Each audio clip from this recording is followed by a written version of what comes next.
Software Association. And I thought today what we'd do is talk about contingency plans. And when I say contingency plans, I mean contingency plans within teaching.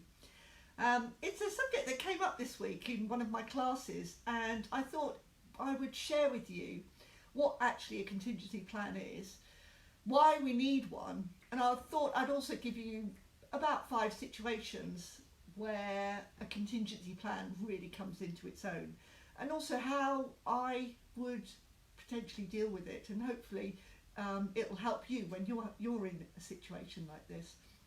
So let's start with what a contingency plan is. So a contingency plan is something that should be in place when you start teaching in case something goes completely wrong. And sometimes these things can be completely out of your hands. It's nothing you've done. It's just something that happens and you think, why me? And everything just goes to pot and you have to think about, right, what's my plan B? So a contingency plan basically is your get out of jail free card, if you like. It's the way you overcome something that's gone wrong in your class. So that's what a plan B is. So why do we need them? Well, the first thing I hope is pretty obvious. The reason we need it is so that the teaching and especially the learning goes along very seamlessly. So, you know, if everything goes pear-shaped, you've got something else in place that means that everything is just leveled out, and hopefully, if you're really lucky, the students don't even notice that something has happened. So that's the first reason.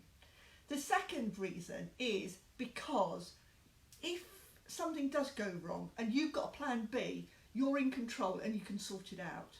And that to me is really important. It just gives me a sense of real control over what's going on in the lesson. Okay, so if that's happened, this is what I do next.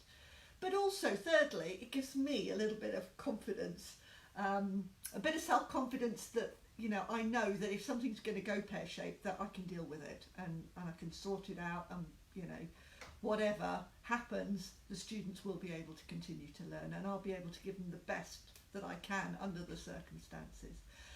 So what we've got to do is think about now what a situation could be and how we deal with it. So I've got a few situations for you. So the first one is, what happens if you haven't got enough photocopies? I mean, this is something that happens, you know. It could be that the photocopier that you did, you photocopied all the pages out and some of them got stuck, or they were back to back on the wrong side, or there just aren't enough. I mean, that's happened to me, especially if you're photocopying quite a bunch of them and you think, oh, I don't believe this has happened.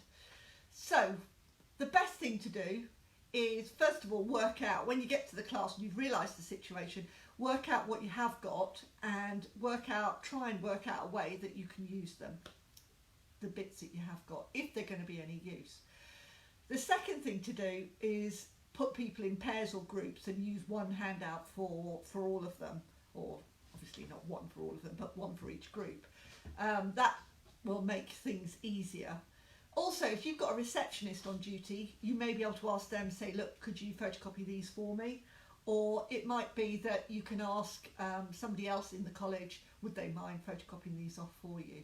And normally people are pretty good like that, and they do. But if you haven't got any backup or any resources, what do you do? So what I have done in the past is I've put what I had it on a screen, on my computer. I had it on my screen, so I was able to link up the projector to the whiteboard and show it so that everybody could see it. And then if you haven't got the luxury of that resource, what do you do then? Well, I've actually written them out on a flip chart. I put the questions out on a flip chart, or wherever was on the handout, or the exercise, put it on a flip chart, and then got the students to look at that. If that really isn't a possibility, you haven't got a flip chart in the room, what do you do then? Well, the only thing I can suggest you do then is to read out what's on your sheet and get the students to write it down. The only thing is they sometimes get a bit bored with doing that, but it's a way around it that you can do if you need to. So that's one situation where you know, a plan B comes into its own, literally by the seat of your pants, if you like. Okay, so what's another one? Wi-Fi. Technology, nightmare city. I mean, I kind of almost go into a session thinking, do you know what, Danielle? You're going to be lucky if the whole thing works. So, what do you do if your Wi-Fi is not working? Well, I learned a really cool way, and okay, so I'm old school. I'm not, you know I taught computing and all the rest of it, but these new smartphones seem to be really, really good. So I discovered, with help from my son, that actually if you've got your iPhone, you can link that to a computer, and it will allow you to sort of go off its back, if you like, and use the phone as your Wi-Fi link. I thought that was pretty cool. I mean, I know there's probably loads of you out there saying, yeah, I knew that, don't you? Well, I didn't. And if you didn't know it, I tell you what, if you haven't got a son like mine who's okay with it, find out actually how to do it, because it's saved my bacon so many times. So that's one thing you can do. The other thing to do is, if you haven't got any Wi-Fi, is you have to just go without it.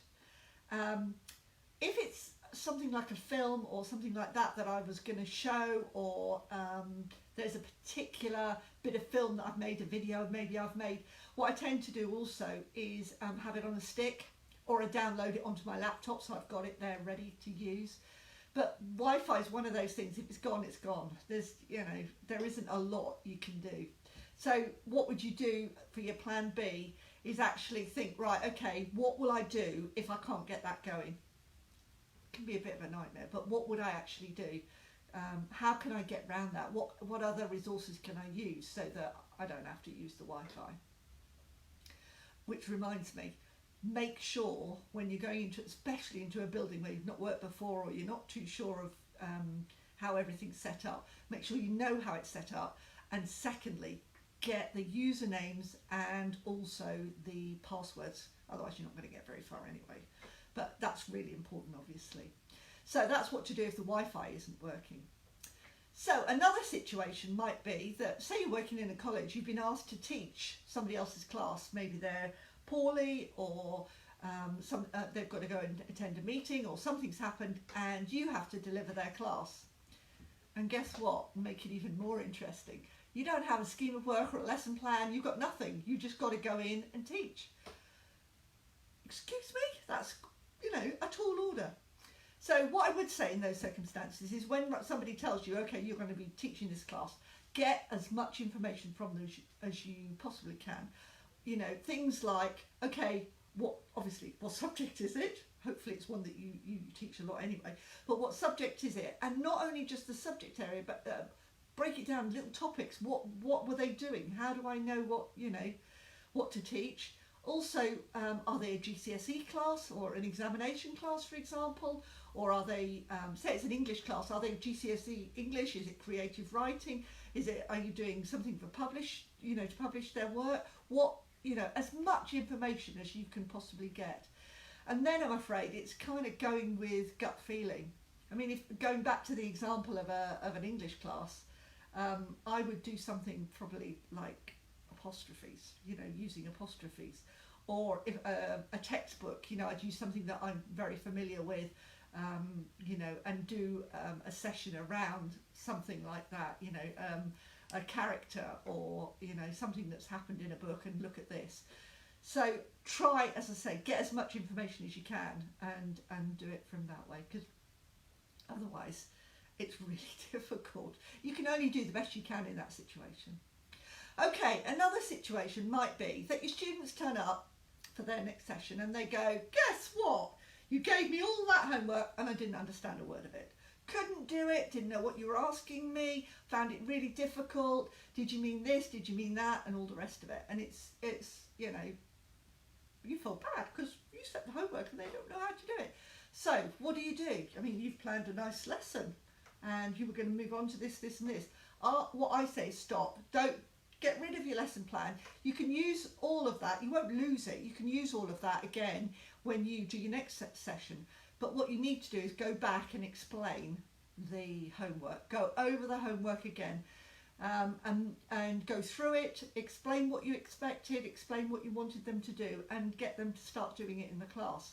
I mean, you've got two choices then. You can either get them to do it in the class and continue it for homework, and then you can perhaps do the second half of the class as per what was in your lesson plan, or you can do the whole of what was in their homework actually in the class, and then set them something new for homework to embed their learning, making sure that, you know, it underpins what you've been teaching them and that they do understand it. But it's having a plan B in place so that you're sure, you know, that they understand what you're talking about. Which leads me to another one. What if you're teaching a class and you think they don't understand this? It's just not going in. I have taught, during my computing days, I have taught files and folders. It was a nightmare. I must have explained it, I don't know, 4, 5, 6 times, and my students just were not getting it. Until I realised that actually it was a terminology problem. Because over here in the UK, there is a difference to the terminology in the States. So in America, they use a file and a folder.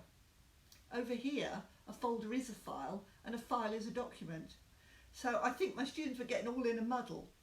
But the point is here that there's no point in actually just explaining something in the same way again and again and again, or perhaps putting a bit of emphasis on it and getting cross and saying, look, you need to do it like this. Doesn't matter. If you said it once and the students don't get it, they don't understand. So what you have to do is think of a way of teaching it differently.